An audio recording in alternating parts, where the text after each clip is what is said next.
எப்படி இருக்கிற பாத்தீங்கன்னா நானு எல்லாத்துக்கும் இந்த என் செல்லம் தான் காரணம். ரீல்ஸ் போட்டுன்னு என் கடையை நடத்தினேன், அப்படியே லைஃப் ஓரளவுக்கு ஆவரேஜா சந்தோஷமா போயினே இருந்தது. செல்லக்குட்டி திடீர்னு குறுகுல வந்து ரம்மி சர்க்கிள் விளையாடினா இன்னும் கொஞ்சம் சூப்பரா ஆயிடுவேன்னு சொன்னான். சரி தம்பி பேச்ச நம்பி ரம்மி சர்க்கிள் விளையாடினா எனக்கு கத்து கொடுத்தான், கேம் ஏத்தி கத்து கொடுத்தான், சும்மா சொல்லக்கூடாது. ஃபர்ஸ்ட் நாள்ல 11,000, 2வது நாள்ல 23,000 ஜெயிச்சேன்.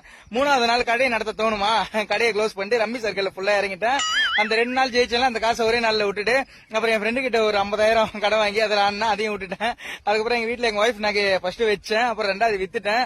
வாங்க போங்கன்னு மரியாதையா கூப்பிட்டு இந்த பொண்ணு செருப்பாலே வச்சு ரோட்ல வச்சுட்டு அவங்க வீட்டுக்கு கிளம்பி போயிடுச்சு. அப்புறம் என் குடும்பம் நாசமா போயிடுச்சு. எங்க அப்பா என்ன சேகலை வெளியே தூக்கிட்டாரு. அப்புறம் என் ஃப்ரெண்டு கிட்ட நகை வாங்கி ஒரு 2 சவரம் வச்சான், அவனு என்ன செருப்பால வச்சான். அவங்க வீட்லயும் செம்ம சண்டை போயிட்டு இருக்கு. இப்ப இந்த காட்டுல தான் அப்படியே சுத்தி சுத்தி பொறுக்கி துண்ணு சட்டெல்லாம் பாருங்க எவ்வளவு சீன் ஆயிடுச்சு. எல்லாத்துக்குமே என் செல்லக்குட்டி தான். ஏன் இவ்வளவு இதுல நான் எவ்வளவு சந்தோஷமா இருக்குன்னு தெரியுமா? செல்லம் அப்ப ஏத்தி விட்டு போனவர் இப்பதான் மெட்ராஸ்ல இருந்து வர்றாரு. இவரை சாவச்சாதான் என் ஆத்மா சாந்தியா அடியும். சரி நீங்களும் அதே என்ன மாதிரி ரமேஷ் இருக்க வேடி சந்தோஷமா இருங்க வாழ்க்கையில. தூக்குல போடவா கொளுத்தவா? தூக்குல போட்டுனா